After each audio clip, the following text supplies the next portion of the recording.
Gobbo di Rialto è certamente una delle statue più celebri di Venezia, scolpito nel 1541 da Pietro da Salò. In realtà il gobbo non è gobbo, è solo una persona china che regge questa scala che serviva a raggiungere il tronco di colonna dal quale venivano bandite le nuove leggi della Serenissima. Entro breve tempo dalla sua realizzazione, anche grazie a Pietro Aretino, il gobbo divenne una statua parlante attraverso la fissione di piccoli cartigli di carta che riportavano epigrammi o frasi scherzose. Veniva preso di mira questo o quel potente di turno.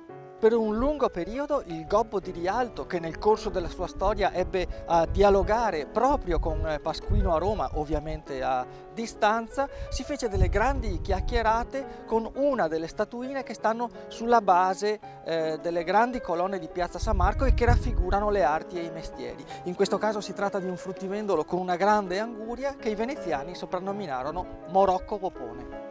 Fin dai primi tempi della sua installazione il Gobbo di Rialto servì per un uso un po' particolare. Tutte quelle persone macchiatesi di reati minori che venivano frustate a partire da San Marco fino a Rialto avevano la cessazione del loro supplizio attraverso il bacio alla statua del Gobbo.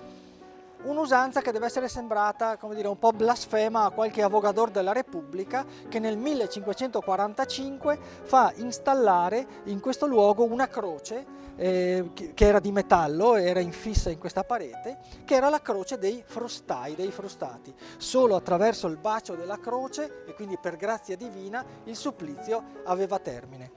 Il bacio della croce, ma sempre e solo sotto l'egida di San Marco.